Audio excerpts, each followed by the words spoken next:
Today at Live on Purpose TV, how to motivate yourself to start a business.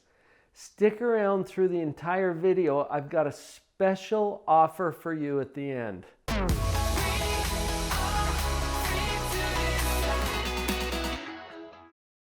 You've got an idea to start a business. This is not for the weak of heart. There's a lot of hard things about starting a business, and you probably have already heard all of the statistics about how many startup businesses fail in the first X number of months. Don't worry about that for a minute. Let's get clear about a couple of things. Number one, you have an idea to start a business. There's a reason why you have the idea. Let's get clear about the why. A little disclaimer before we go a little further into that particular issue. If your why is simply to make money, then we need to think a little harder. Yes, I want you to make some money, because money or profit is the indicator that you have created value for other people, but it's a secondary effect. Money only exists from a business because value has been created. And if money is the only motivation you have, you don't have enough clarity around how you are going to create value for other people. So let's get clear about a couple of things related to your why. What is it that lights you up? What is it that turns your mind on and you can't turn it off? What excites you and lights you up about this? Get clear about that why.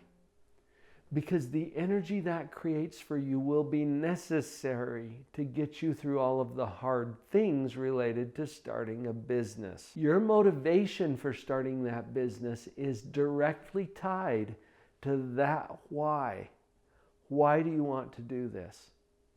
If you're having a hard time connecting with that, try this. Every legitimate business idea resolves or solves some unsolved problem, some unresolved issue that people have. What is the one that you're getting excited about that you can then offer to the world? That has something to do with your why. The second crucial clarity that I think we should talk about is who. Who do you create this value for? A lot of entrepreneurs that I coach start from a place of, well, I just want to help people, Dr. Paul. Okay, that's really cool. There's a whole lot of people on this planet. Which ones do you want to help? Because if you want to help everybody, you're not going to help anybody. That's far too broad. Let's get clear about who it is that you're going to help. This clarity about who will then drive your marketing efforts.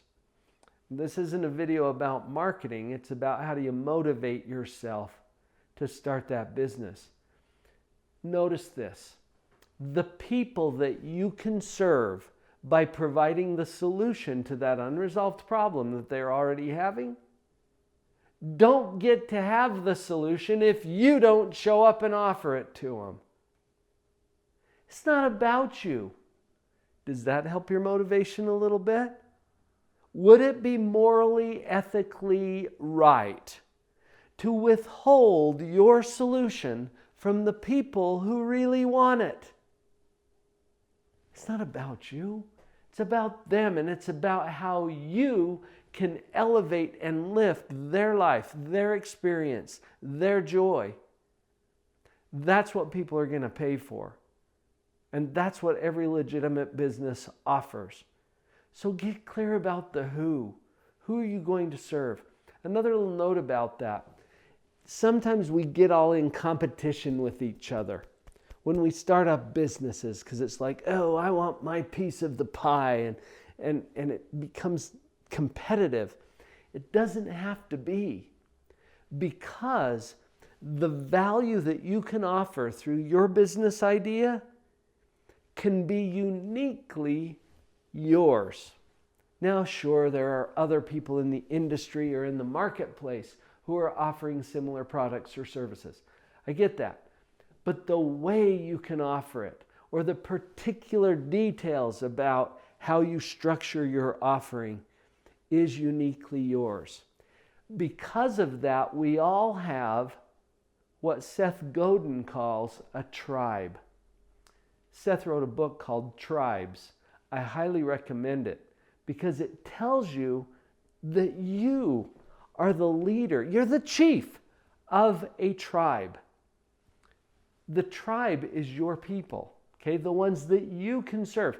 I've got my tribe. In fact, you know what? You're in my tribe because you're watching my video. Thank you for coming. You've got your own tribe. And your tribe includes people that aren't in my tribe. I can't reach them because they're your tribe. As we wrap our heads around that issue, it becomes clear that this is not a competition. This is a calling for you to step up and lead your tribe, to provide that product or service to them that you uniquely can offer to your people. That's why it's so important to get clear about the who. Now, we've covered 2 clarities so far. Get clear about your why. Get clear about your who you serve. The next one probably even goes without saying, but I'm going to say it. Get clear about what. What you offer. What product or service can you uniquely offer that answers or addresses that unresolved problem that your tribe is having? See how all of these clarities start to come together. When you are clear about the what, you'll know how you can structure that to offer it to your tribe. If you don't know what you offer, it's kind of hard to build a business around nothing. So get clear about the what. I spend a significant portion of my time coaching coaches.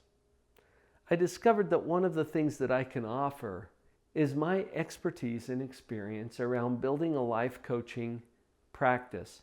That's only one type of business.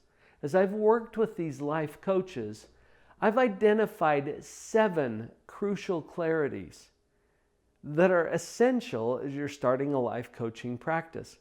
I think the same 7 clarities apply for almost any business. I've shared with you in this video 3 of those 7 crucial clarities. The offer that I promised you at the beginning is to connect with a webinar that I did detailing all 7 of those clarities. You can get to that at liveonpurpose.coach.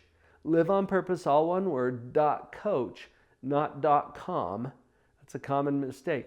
liveonpurpose.coach/webinar.